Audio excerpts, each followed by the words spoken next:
Hi everyone, welcome to A Year of Hearts with me, Anne from Said With Love. And I can't wait to show you this first block, but I thought we'd better start a little bit before the first block, the fabric. We all love the fabric, of course. I'm addicted to fabric, but the block of the month, the Year of Hearts, I don't actually have any specific fabric requirements yet. This is the perfect excuse to raid your stash. Use up all your scraps. Each block is going to have the fabric requirements for that particular block. So it's a bit up to you as to what you want to use. Do you want to grab a fat quarter bundle and use something that's very sort of contiguous and goes together well? Do you want to empty out your scrap bins and find all the pinks and reds, for example? Or maybe you would prefer to do your hearts in a different color, maybe purple. I'm actually using scraps for mine. I've got this whole pile of pinks and a little bit of reds, scraps left over from Stitch Pink quilts that I've done over the past couple of years. So I've got a whole pile of them. I found a little bit of a charm pack from, I think it was Just Red by Zen Chic, which has got pinks and purples and reds and light pinks. And then there's Sincerely Yours by Sherry and Chelsea. That's sort of the main colours that I've got. But if I'm going to need something a little bit larger as the blocks go by in the year, then I'll have to find some more. Gosh, maybe I'll have to go and buy some fabric. But I'm going to try and use them all up my scraps. And of course, I love a good low volume. I have been raiding my low volume stash as well, which was surprisingly not as big as I thought it was. So I might have to get a few more low volumes. So my background is not going to be the one fabric even across the whole block, let alone the multiple blocks that we're going to be doing. So I have just grabbed all my little charms that I've got of different low volumes, some bigger pieces, and just going to do completely scrappy. I'm not even going to be worried too much of, is it white or is it slightly off-white or is it cream? No holds barred for me this year. So that's my plan for my fabric pool. Hopefully you can feel comfortable enough using up some of your scraps or shopping your stash and finding something lovely in there that you want to sew with this year. As I said, if you have a fat quarter bundle that you've been wanting to use, then by all means crack it open and get going. On the website, in our little sew along page for the A Year of Hearts sew along, I've just sort of outlined what I think would be a good place to start if you are a new quilter or a beginner quilter, or you don't keep much of a stash. So I think I suggested about 10 fat quarters in colours that you want to use in your quilt. Always good to sort of get some lighter, some medium, and some darker colours if you're going to stick to a colourway, or go crazy. Use every colour under the sun. It doesn't matter. This is your quilt. Have fun with it. And the background, as I said, you can use scrappy like I'm doing and use up all your bits, or if you want to go and grab a particular fabric that you want to use across the whole of your quilt, I've suggested 3 meters, but I would put a caveat with that. Make sure that it is either a basic or a solid, that you can reorder some more of it if you need. So if you get to September or October and you realize that, oh my gosh, Anne's just added in all these setting blocks, hint, hint, she's going to, I'm going to need lots more background, then just make sure that you can reorder it or get some more of it if you need to. As soon as I've finished all the blocks, as you might have guessed by my introduction post, I really only decided to do this in the last week. So I've created a few of the blocks. I've started some basics of the blocks, but I haven't made the whole quilt yet, of course. So I'll be working ahead of you, and at some point I will be able to give you a better idea of the fabric requirements. But as I'm using scraps, it's not going to be that easy. So don't stress. Go with the flow. Hopefully you've got a bit of a stash that you can dip into and have some fun with this quilt. Okay, so that's the fabric requirements over. Let's look at the block, shall we? Now, I'm going to be adding a bit to this video with some of the embellishments for this block, but this is the basic of the block. So we've got 2-pieced hearts, top corner and bottom corner, and the rest is just, as I said, I'm going to be using totally scrappy, but you can use all one fabric for that background if you like. If you're not going to go scrappy, this block, or this section of the block, can just be one fabric, and that can be one fabric, but I wanted to use it and make it really scrappy, so I've done all of those little bits. So we'll talk a bit more about that in detail in a second. But the other part, oh gosh, I've lost it already, hang on. The other part of this block, or the finishing to this block, is the beautiful embellishments. And so this is the block. So there's the little heart, there's the scrappy background. But we're going to put this cute little bunting across there with cute little triangles of your colour that you want to use, and a little heart on there as well. So this is going to be applique, and I've cut mine and got mine set here for raw edge applique because I just find that the quickest. Literally, we're just going to sew around the outside of this with our sewing machine. But I am going to show you, as the months go by, some alternatives for raw edge applique if you wanted to do something a little bit more different, or you want to have a different look. So we are going to talk about things like needle turn applique and, gosh, I don't know the actual term of it, but bagging out, turning your piece inside out with a backing to it, and doing some other ways of finishing it. So we're going to talk about those as the time goes by. But this month we're going to talk about raw edge applique. So your pattern that you will have received as a newsletter subscriber, you'll have received a link in the newsletter with a coupon code to download your pattern, the block pattern for this month. The coupon code allowed you to get it for free, but only for the first week of the month. So if you're watching this video after the first week of the month, it's no longer free. You will have to purchase it, but they're only a small couple of dollars each pattern. Okay, so in your pattern, you'll receive 2 little templates, and I've cut those out of my paper.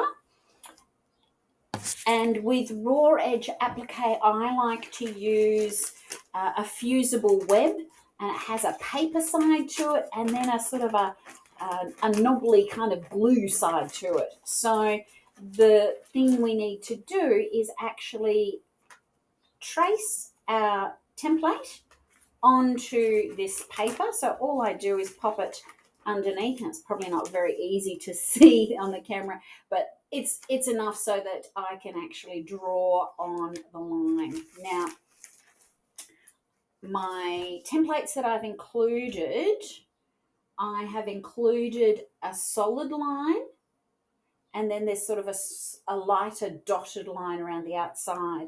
So for raw edge applique, we want to be thinking and looking at this solid line inside.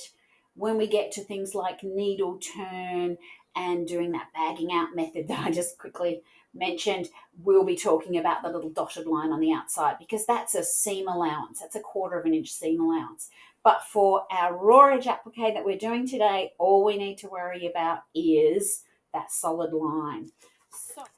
Okay, so I just put my templates underneath my fusible web and just traced over the line. So I've got my little heart and my little triangle piece, and I'm just going to get my paper scissors and just roughly cut that out. You don't want to cut on the line. You want to be a little bit away from that line. So, and it can be as rough as anything, guys. So don't stress or spend too much time doing this. Literally going to roughly cut these out. I mean, I'm not leaving a huge amount, probably about that seam allowance, but it's just rough, okay? So the shape with a little bit of the extra paper fusible fusible web outside. Then we go and find our fabrics. So, somewhere in my scrap pile. Okay, so for the little triangle, so this is a little piece of bunting. So a little flag from the bunting, and we're going to put a little heart on each flag. So I just found this piece, which is awesome and will fit. Now we look at the right side. So the sticky side, the glue side, is going to get pressed onto your wrong side of your fabric. So I might just scooch off those little pointy bits. Still leaving my pencil mark, but it just wasn't, it was just hanging over a bit on my fabric, and I don't want to get that on my ironing board. So I'm just going to put that on the back of my fabric, so wrong side of my fabric. I'm going to go to the iron and press that. Dry iron, but a good medium to hot, and just keep it there for a few seconds and just make sure that it's adhered well. Each of your fusible web or steam or whatever you use to do this will have its own instructions. So have a bit of a read of those if you haven't used one for a while. I will go and do that and be back. Sorry, and I will also do it for my little heart. I was going to use more of a reddy kind of coloured. There it is. It was this little piece of red with cute little pink flecks. So I will find a little spot for that as well. So I'll be back in a second. So here we are. I have pressed those onto the wrong sides of my fabric, and I'm now going to take just a nice sharp small pair of scissors, and this is where I cut out on the line. So this is where I do spend a little bit of time making sure that my shape's going to be nice and, you know, my curves are going to be smooth. She says, going around the corner of her heart. Okay, so there's my cute little heart. Just do that with the bunting flag as well. I just find this small pair of little, I think they're little embroidery scissors, are good because I can get in and around small little shapes and corners and things like this. I mean, obviously this big flag's not a problem. I could use my normal fabric scissors for that, but when the pieces get a little bit smaller, and there will be a few little smaller pieces as we go through. Okay, so that's my little flag. So there we have my flag and my heart. Now, as I said, we had drawn on the paper side. So the paper side actually comes off, and there is another sort of, it's not bubbly, bumpy like the other side is, but this definitely has glue on it, and that will then mean I can put it on top of my bunting flag and just sort of place it straight. Not doing a very good job at that. Place it sort of like that. You want it to be away from the top a little bit, and obviously you don't want it too close to the sides, but we're not turning anything under, but we will be stitching along those sides. So I'll just then pop to the iron again, and that means I will be pressing the heart down onto the top of my flag. So now I've got two of my little bunting flags with the little hearts on them, different pinks behind, but perhaps don't show.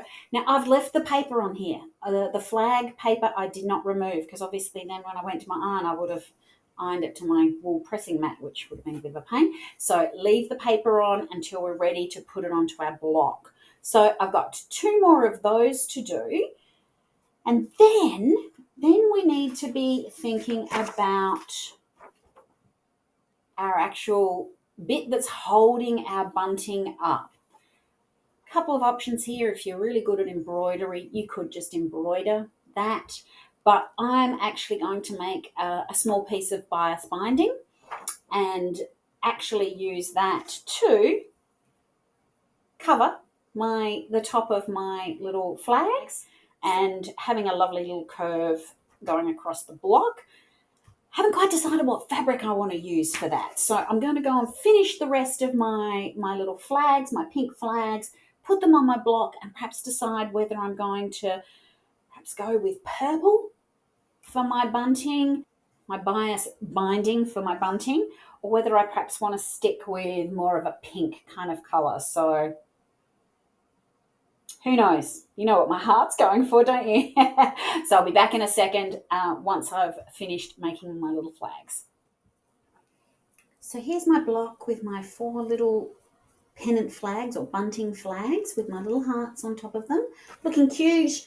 As I said, I've still got the paper on here on the flag part because I want to work on the bias binding curve that's going to hold our little bunting flags. So bias binding, let me just scooch that out of the way.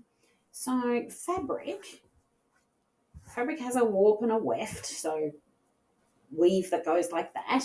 And so when you pull on your fabric this way or that way, you get a little bit of give, but it's reasonably firm.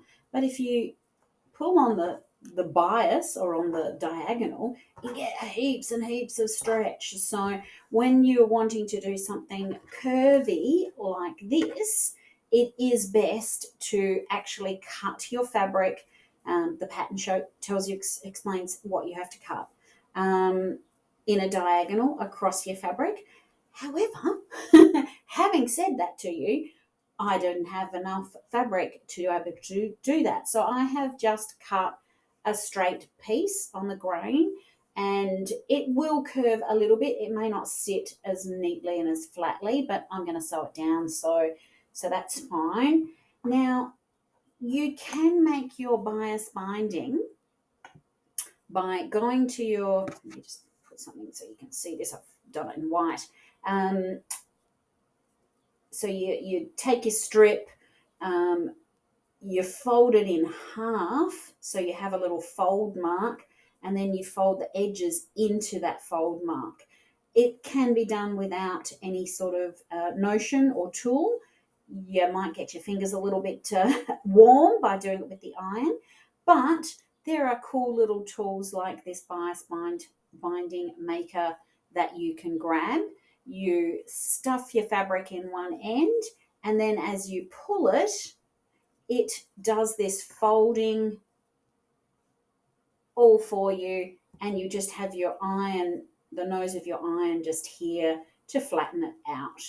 And then you have this beautiful bias binding. So I haven't finished that obviously, but what we're going to be doing is then folding it yet again to get this lovely thin binding that we are going to be able to, and I'm going to do this in pink in a second, then curve it around nicely, following sort of where the pattern explains it.